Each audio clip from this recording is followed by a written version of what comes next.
This is the Own It Show, where we tell stories of how everyday people made ownership theirs to create extraordinary success. Welcome back to another week of the Own It Show, Couch Conversations. I'm Justin.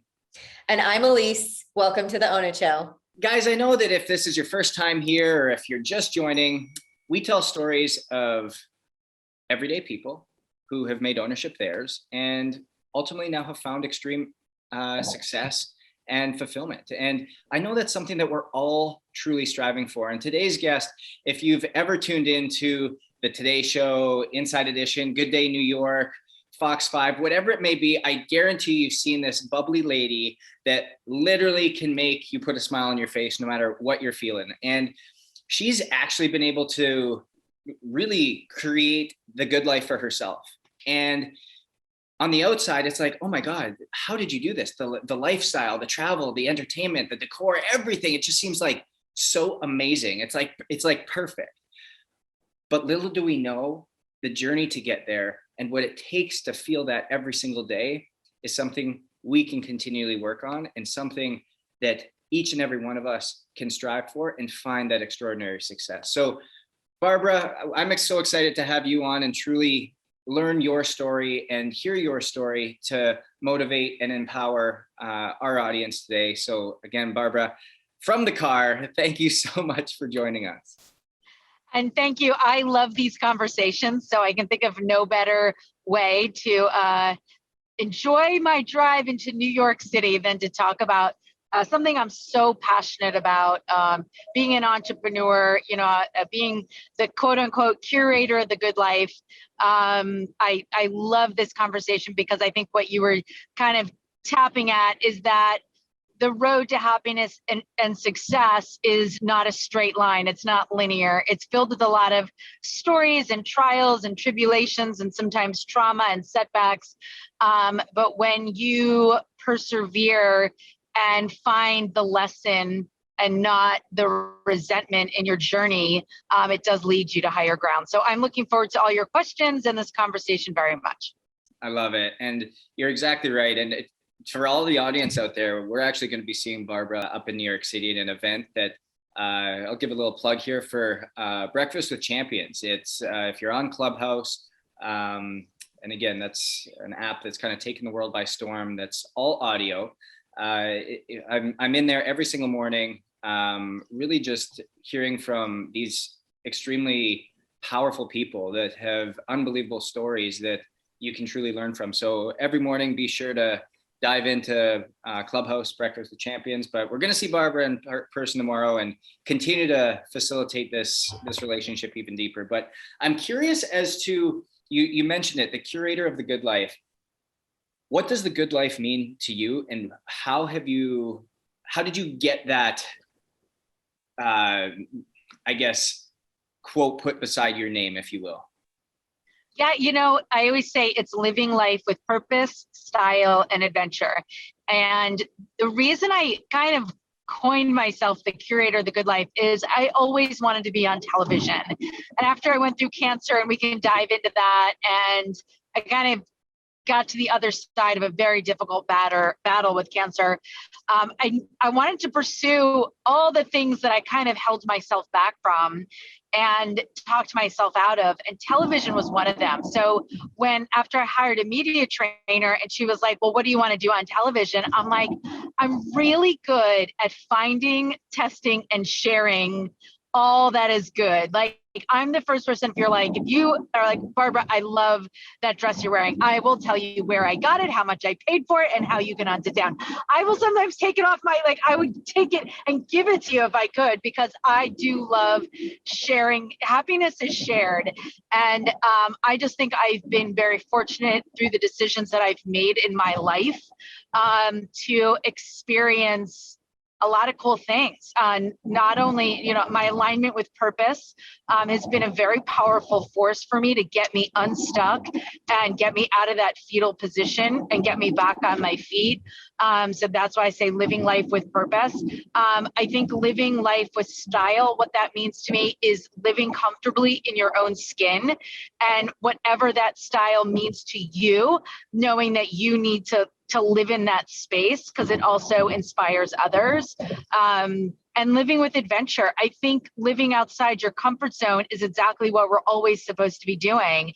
And fortunately for me, going through cancer and some of the adversities that I've gone through is that I really understand the value of just leaving nothing left unsaid, leaving it all out in the field, nothing left on the table. And that requires living outside your comfort zone. So when I say living, being the curator of the good life, living life with purpose, style, and adventure, those are the three things that I'm really looking to zone in on. And that's what I hope to bring to my audience, not only in television, but Instagram and Clubhouse seems to be a real great place for me. So I hope that answers your question.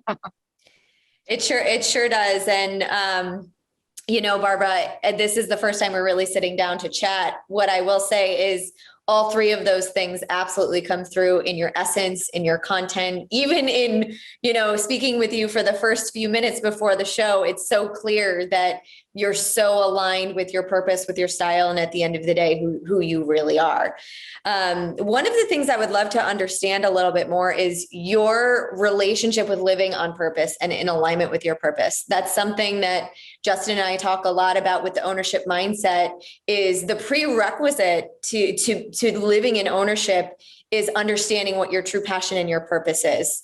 And, we know that this is not something you were always in alignment with your entire life until, you went through some really difficult situations. But tell us about how you came to living in your purpose. That's a great question. So I'm a twin and I have younger twin brothers, and twins run in our family. My mother's a triplet. What also runs in our family, I know everyone's like, well, I had single babies, and I'm going to tell you what, God gives you can handle. And God looked at me. I was like, no, one at a time for this girl. She can't handle multiples. And that is the truth. And so not only do multiples run in our family, but so does a condition known as Fragile X, which is a genetically inherited form of neurological impairment. And it's a lot like Down syndrome. And my younger brother, Stephen, whose twin is Michael, Stephen inherited Fragile X. So he has the functionality of maybe a third or fourth grader, but he truly relies on others to take care of him.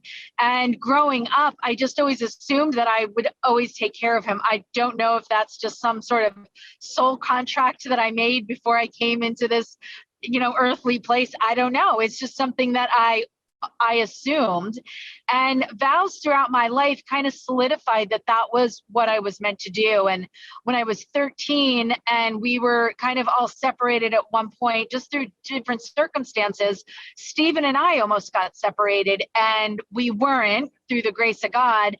And because we weren't separated and he chose to stay with me, I made a vow to him when I was 14. I got to sit down and do the numbers because I keep saying 13, but I may have been 14, but I guess it's irrelevant. I was going into 9th grade. So if somebody wants to tell me at what age that is, that's great. And I made a vow. We were flying back from LA to New Jersey. I was starting school back on the East Coast, and I plotted my life. I said, no matter what I need to do, I'll always put myself in a position where Stephen will never be institutionalized, and I'll always take care of him. And I just really, I plotted out my life. I was like, I'm going to make money and I'm going to take care of him. I don't know how I'm going to do it, but I'm going to do it. And really, I held true to these vows. I got married or something, but I put myself through college. I started a sales company in my early 20s because it was all predicated on, well, I can't take a salary. I have to be in a position where I can take care of my brother, Stephen. And just to bring this story full circle, it wasn't really until I got diagnosed with a late stage cancer. I was diagnosed with stage 3 colon cancer at 42 years old. And it was actually not the cancer that I thought was going to take me. It was the chemo. And when I was really battling, I think I was battling chemo. I'm going to say that from now on. I think I was battling chemo and not cancer because I struggled so bad with the treatments.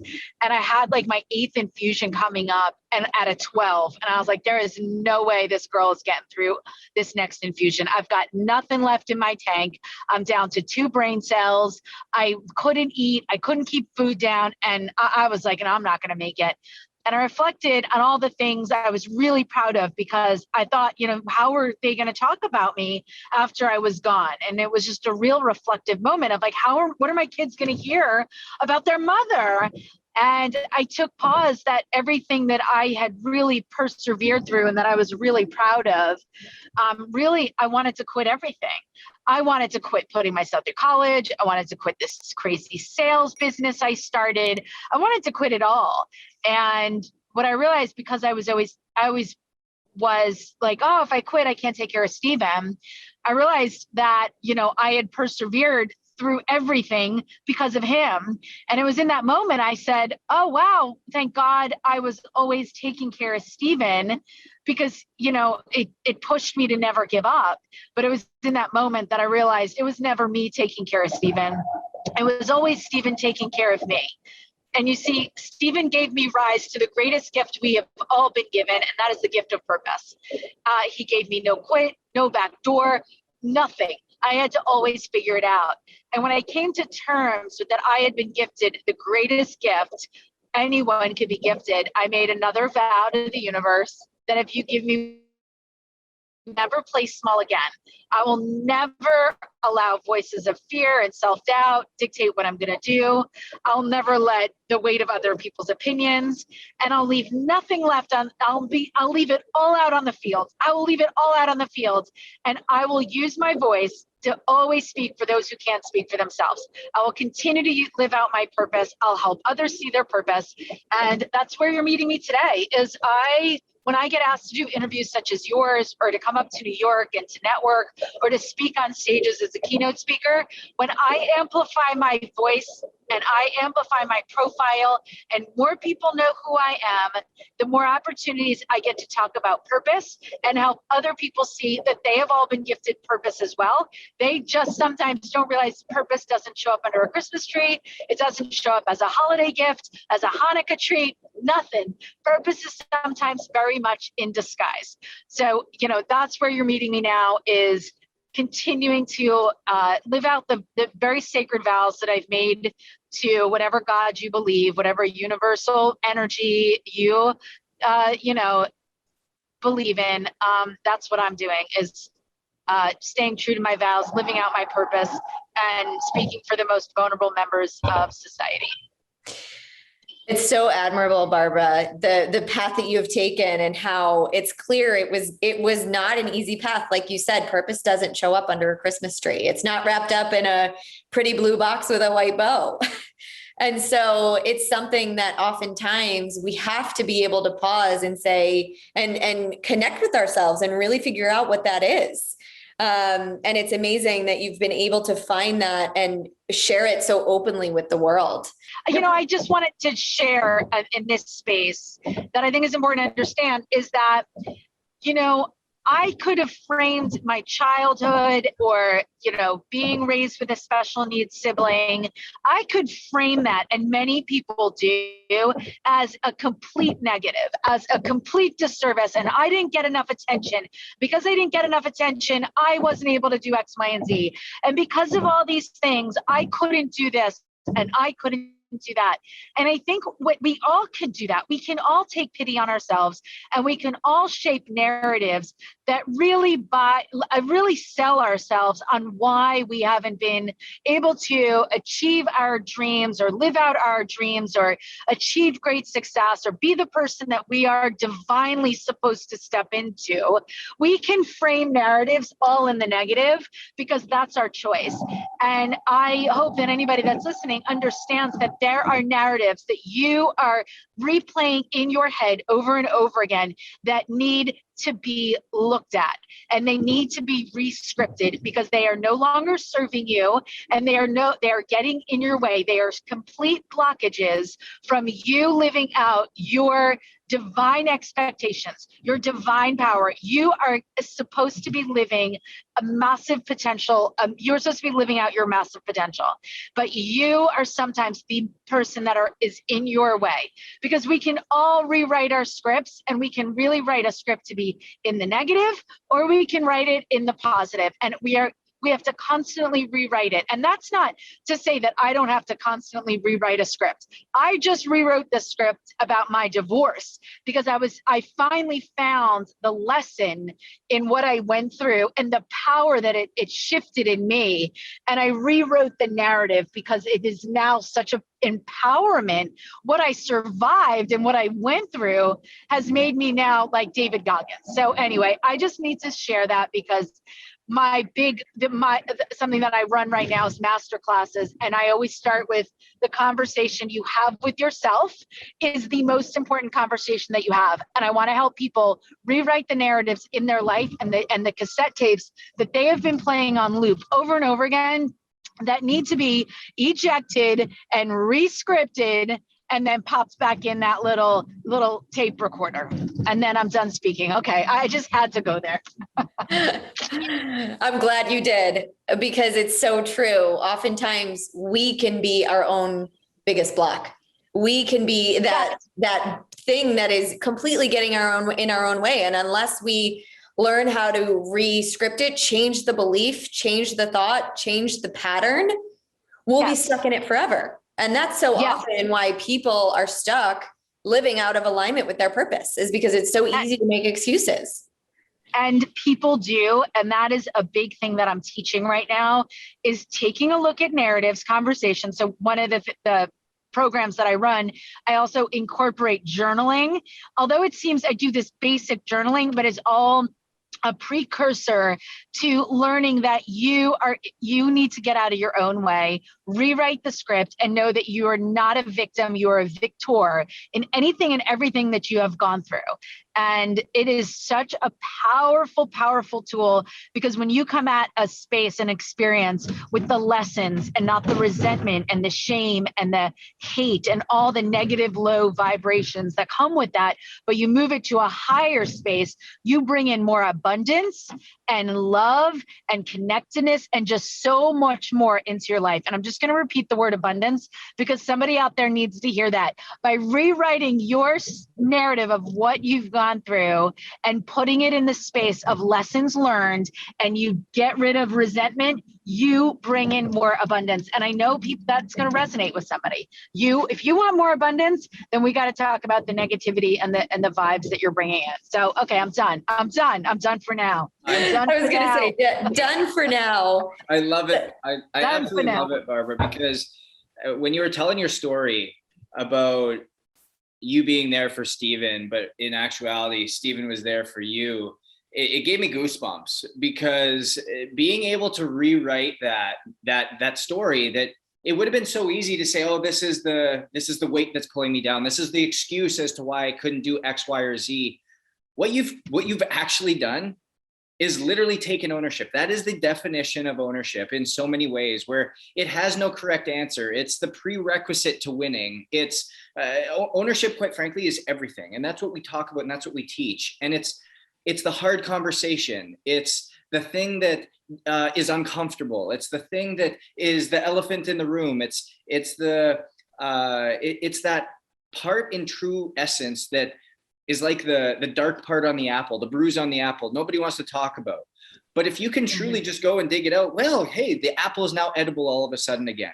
And that's what we do with our bodies, is we're almost like, and our lives is we all of a sudden have this bruise, and instead of just digging in, cutting it out, and then moving on and still saying, hey, this is beautiful, it still tastes great, it's still sweet, it's still crunchy and delicious, we just are like, oh, you know what, I'm going to toss in the rest of the day, and all of a sudden the apple's gone, and there's no more bountiful harvest.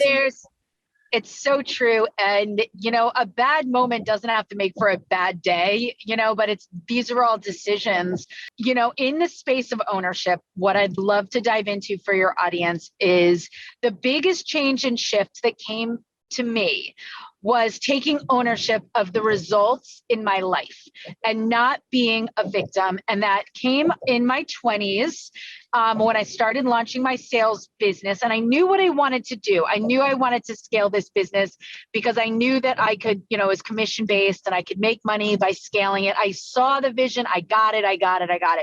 But I still literally blamed a lot of external factors on when things went wrong.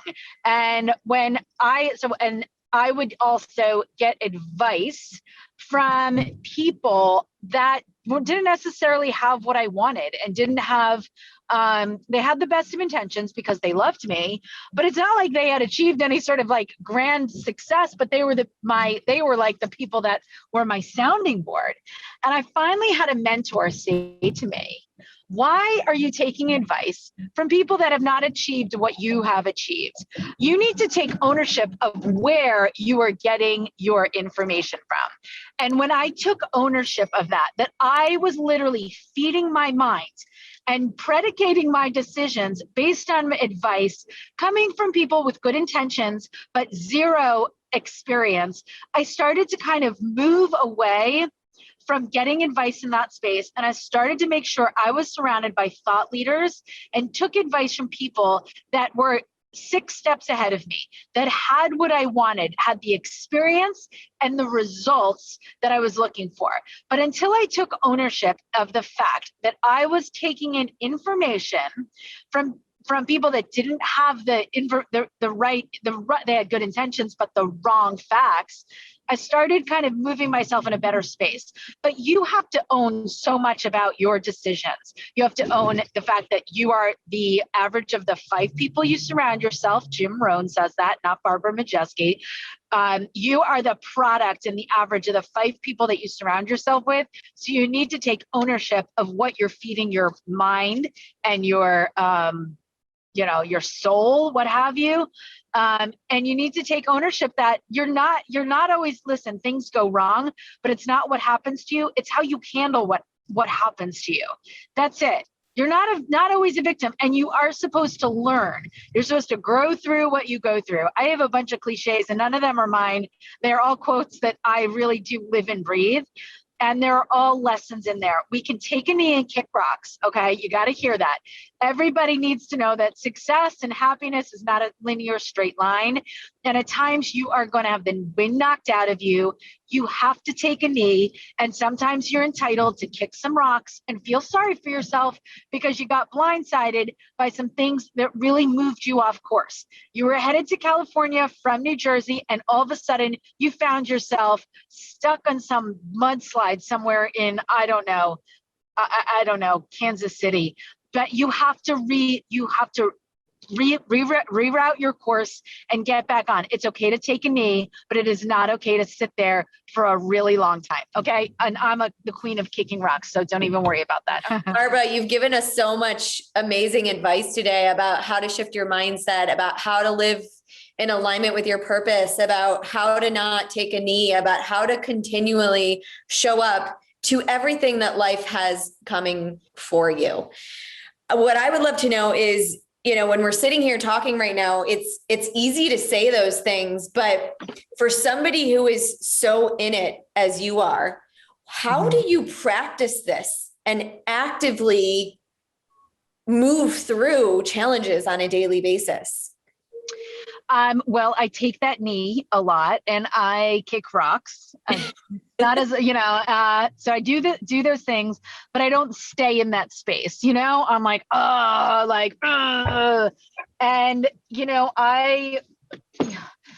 for me, I have to say, I think just always knowing what my purpose is, knowing that my brother is counting on me to keep the feet moving forward. And when I want to stay in that fetal position, I feel like he's on the ground whispering in my ear, girl, get up, girl, get off the ground. Come on, come on, sister, we got to keep going. I feel that he's always doing that for me. And the juxtaposition of that story is that when I made that vow when I was 14 years old, at leaving from LAX to New Jersey, Stephen was the one in the fetal position on the floor of LAX, not wanting to board that plane with me. And I had to get on the floor and say, Stephen, I need you to get up and I need you to come with me. I can't leave you in California. You're going to come with your sister. And when he got up and followed me onto that plane, that's when I made my commitment to him that because he followed me and believed in me, that I would never let him down. I never wanted to see him under this much stress and sadness ever again. And now, as sometimes I have found myself wanting to quit and give up and I just want to stay in the damn fetal position because life just gets so damn hard sometimes. And it's a better place to stay on the bathroom floor, just feeling sorry for yourself. I feel like he's there. I found him there with me when I was really struggling through chemo, struggling through my divorce, wondering, will I ever be happy again? Will I ever just understand? Will I ever be happy again? Will I ever be centered? Will I ever be myself? Will I always be this miserable and sad? And I could feel him saying, just keep moving the feet, get up, like get out of this fetal position, get up and keep moving the feet forward. So that's the only way. And I do hope it lands with your audience because that is my truth. When I'm at my worst, I hear him in my ear, I need you to get up. You have work to do. You don't only have to speak for me, you have to speak for all the Stephens of the world. And you have to help others, get out of their own way and live out their purpose because the world needs everyone to align with their higher calling, with their best self, with who they were destined to be. So that is my truth. And I do hope it lands, and it's a lot, but hopefully one of your listeners is like, I feel you. Somebody. It's so powerful to truly have that person or that thing or that idea or that recording in your mind that you can continually go back to, because the difference between somebody like yourself and somebody who decides to make a negative decision is not the level of the circumstance you're under. It's the decision you make. It's the choice you make. It's the recording, like you talked about, that you have on loop.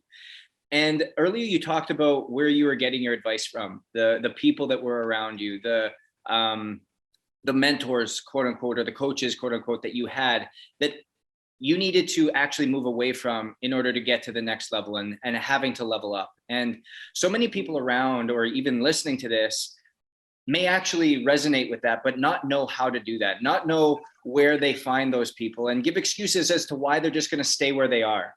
What was your journey in order to get around those right people, find the better advice, find the better coaches, find the better mentors that allowed you to continue this journey in this direction? Before I answer that, I want to make sure that I circle back on this, is that everybody has that voice and that person asking you to get up. I have never met a person who hasn't been hit with adversity and hasn't been hit with suffering. And the only emancipation from suffering is to help others. And what I mean by that is the only way to transcend some of the trauma and difficulties and the trials you've been through your life is to take the lessons and then use them in service of others. And if you don't know what that voice is, I am telling you, you are a service guide to somebody that is going through whatever you have already walked, the fire that you have already walked through. So the voice of Stephen whispering in my ear isn't indigenous to Barbara Majesty. We all have these voices. We just have to take pause and listen for them. There are people counting on you to live your life in service. So I want to just circle back on that.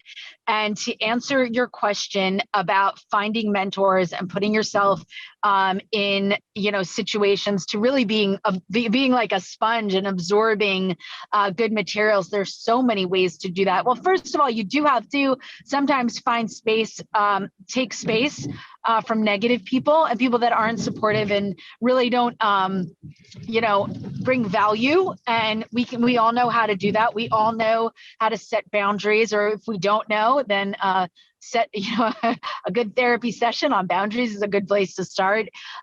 But moving away from toxicity is just as important as moving towards, it's like moving away from the ding dongs because you want to be, you want to get healthier, but you got to replace the ding dongs with something.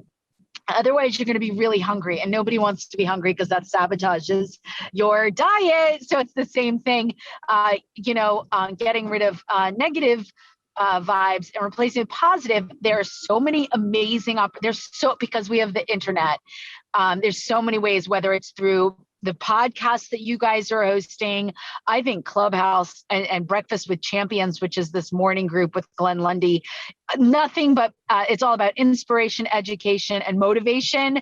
That's a really great space. And the power of proximity, putting yourself in spaces and places, whether they're conferences that you can go to, investing in yourself, to be in real like-minded spaces. There's a lot of self-help gurus out there that some people are naysayers. But why are you a naysayer when you all of a sudden feed your brain and your thoughts like really good brain food? It's like super greens for your brain, like Tony Robbins or Tim Story or Grant Cardone. I don't know. I'm like falling short of fabulous motivational speakers or books that you can read. You feed your thoughts dictate your actions. Your thoughts become things. Your thoughts become abundant or scarce. You're either scarcity mindset or abundant mindset, but these are all learned. You gotta like change the brain patterns. So, anybody that's like, oh, I'm not into that self-help guru stuff, you are just screwing yourself. And you need to look at that narrative because it's arrogant and it's self-defeatist and it's sabotaging. But you do have to find yourself, your, what do you call them? A personal development coach, I guess that's what they're called. You have to find a personal development coach and leader and mentor that really does gel with your personality. Because listen, I get that, like, what's this voodoo, you law of attraction? That's not your jam. Find your jam, find your mentor. And if you are saying things like, I'm not into that, I want you to take pause, write that down and ask yourself, why are you saying that? Why are you saying that? Why does it intimidate you to learn how to think and learn how to view the world? Are you too attached to your negative patterns of looking at the world with skepticism and hate and anger? I want you to really look at it because it's wrong. And there's a lot of really good people out there that can serve you by helping you to look at the world in a more aspirational, achievable way. Okay, I'm done speaking. I love it. Challenging those naysayers. Yeah. Listen, I was a naysayer too, but then I started reading books in my 20s.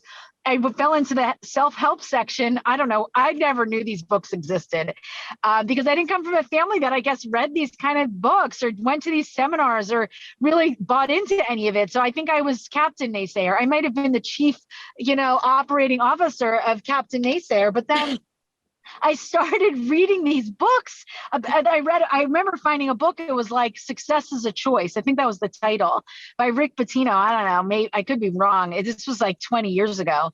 And I was like, oh, you mean success is a choice? I thought like people were just lucky. Like I was always that was what I was taught. Oh, it's just lucky. They were born into it. And that was what I was taught. And then I fall into self-help and they're like, no, success is a choice. I'm like, I can make a decision to be wealthy. Well, let's go, because I have made that decision. Now I need to figure out how do I make that all happen. So yeah, I'm now I was the chief operating officer of Captain Naysayer Institute or whatever. I'll find something for that. But yeah, I do want to listen. I align with it so I can talk to it. I was that person. I'm not that person. And I'm always looking to I'm always in the self-development space and the personal development space, and I'm always learning, and I'm always the dumbest person in any room. I put myself in rooms where I'm always surrounded by smarter, better, wiser people. Even with this podcast, you guys, teach so much, and you're, Amelia Antonetti is one of your clients. I mean, please, I worship her. I want to be her, for crying out loud. You guys are just rock stars. So anyway, okay, I'll pass the mic back to you. So before we wrap up here today, Barbara, we want to ask you one final question. This is a question our listeners love hearing. So in a couple words or a sentence or a phrase, what would you say is your definition of ownership? My definition of ownership is knowing the difference between intrinsic and extrinsics. And okay, hold on, pass the dump truck here. Knowing the difference between that. What I mean by that is knowing what you can and cannot control. Understanding that you cannot control so much, but you can control how you handle things. And that is ownership, is owning your destiny and not being like a victim, like, oh my God, all these waves are crashing on me. But understanding that you can't control the waves, but you can learn how to surf. I am full of cliches today. I hope everyone's writing them down. I don't even know where they're falling out of, but it is so true of that is my number one thing. Own your shiz.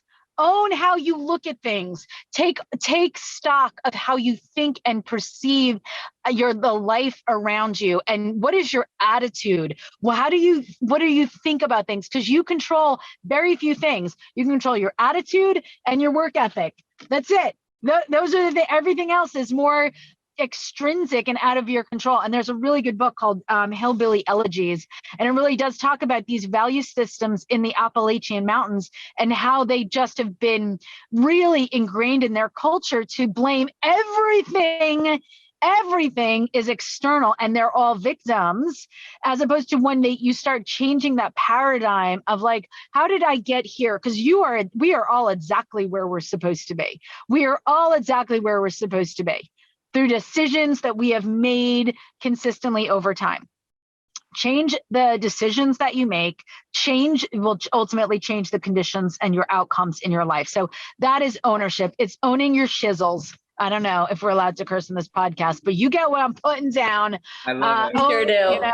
Own your bullshit. Own your bullshit. Stop selling yourself bullshit. You're buying your bullshit. It's so bad. And I hear it all the time. I hear it all, and I sit there. I'm like, oh yeah, victim.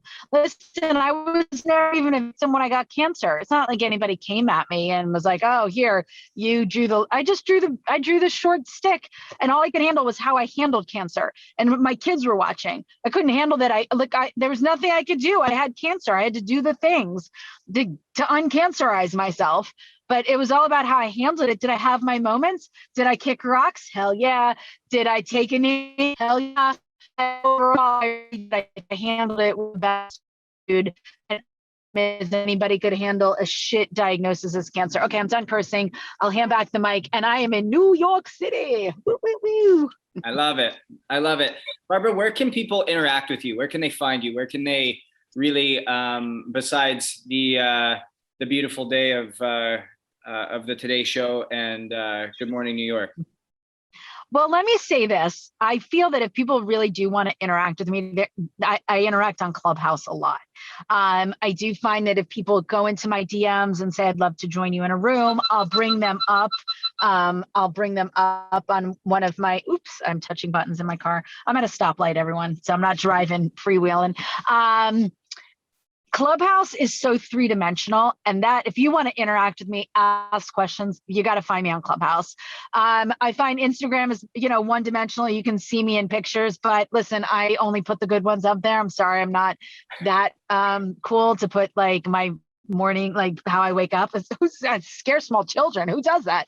Not me. And in television, you can see and hear me, but I feel like if you really want to connect with me and you feel there's some way we can collab and work together or something, find me on Clubhouse. Okay, I think I turned it off. I don't know. So, and just Google Barbara Majesty. I'm all over the place. And if anybody, there's some fake accounts out there with me right now, and people are asking for Bitcoin money. Let me tell you, that ain't Barbara Majesty. I don't know Schmidt coin from Bitcoin, from coin from the Dogecoin.